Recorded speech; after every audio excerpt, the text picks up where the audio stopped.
appeared before the Congressional Committee to tell what I knew of activities which might lead to an attempt to set up a fascist dictatorship. The potential for the disastrous rise of misplaced power exists and will persist. The very word secrecy is repugnant in a free and open society. And we are, as a people, inherently and historically opposed to secret societies, to secret oaths, and to secret proceedings. President Bush signed a formal agreement that will end the United States as we know it. And he took the step without approval from either the U.S. Congress or the people of the United States. The secret organizations of the world power elite are no longer secret. It's known as the Bilderberg Group. Could their objective be world domination? I'm Jim Tucker. I've chased Bilderberg for 30 years. I'll never give up the chase. Bilderberg plan for the whole world is nothing less than world government. I'm not comfortable with that at all. Who elected these guys to run the planet? They are the elitists. They feel they should run the world for their own selfish interests. Now we can see a new world coming into view. A world in which there is the very real prospect of a new world order. Bilderberg is making great progress toward a world government, and only an educated, informed public can stop them in their tracks. David Rockefeller admits in his own memoirs that he wants to destroy the United States. Right. He's a traitor. It's good to be back at the Council on Foreign Relations. As Pete mentioned, I've been a member for a long time and was actually a director for some period of time. I never mentioned that when I was campaigning for re-election back home in Wyoming. Let us never tolerate outrageous conspiracy theories.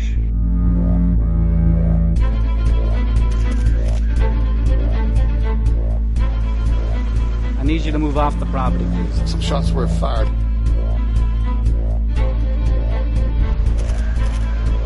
There's Bilderbergers right there. The Trans-Texas Corridor is a vital part because we stop it here in Texas. We stop the new world order right here in Texas.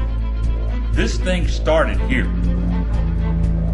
And to save this country, we kill this damn thing here.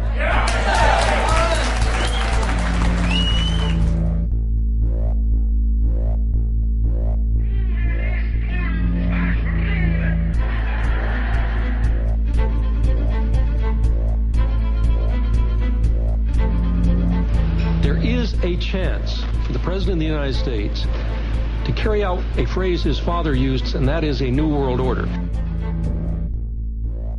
Your new world order will fall. Humanity will defeat you.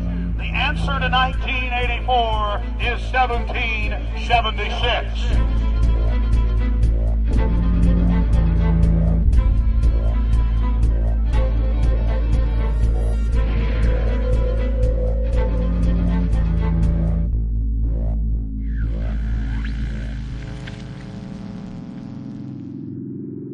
In the near future, Earth is dominated by a powerful world government. Once free nations are slaves to the will of a tiny elite.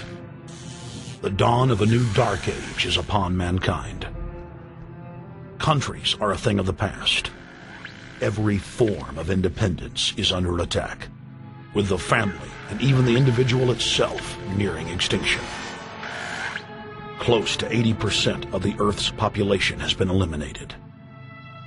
The remnants of a once free humanity are forced to live within highly controlled, compact, prison-like cities. Travel is highly restricted. Superhighways connect the megacities and keep the population from entering into unauthorized zones. No human activity is private. AI supercomputers chronicle and categorize every action. A prison planet dominated by a ruthless gang of control freaks whose power can never be challenged. This is the vision of the global elite, their goal. A program of total dehumanization where the science of tyranny is law. A worldwide control grid designed to ensure the overlord's monopoly of power forever. Our species will be condemned to this nightmare future unless the masses are awakened to the New World Order master plan and mobilized to defeat it. Erected by a secretive group, the Georgia Guidestones are a testament to the elite's plan for a world religion, global laws, with a global court and army to enforce it. And set in stone, it is written that the population never rise above 500 million.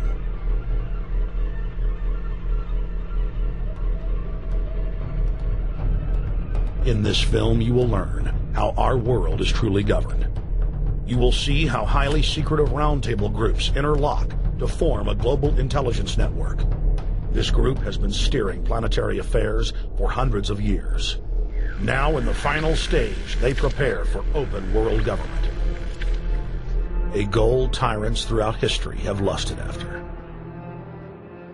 Dr. Michael Kaufman is a published ecologist specializing in ecosystem research, forest ecology, and ecosystem classification. Dr. Kaufman played a key role in blocking the ratification of the Convention on Biological Diversity in the U.S. Senate. The concept of a new world order has been around for centuries. It's been receiving tremendous play over the last half of the 20th century. George Bush, the first senior president, George Bush, used it a lot in his speeches and really implies that he really wants to see a order in which we have a universal or a global type of governance in which every human being on planet Earth is ultimately responsible to policies that are being formulated at the international level. It is a big idea, a new world order.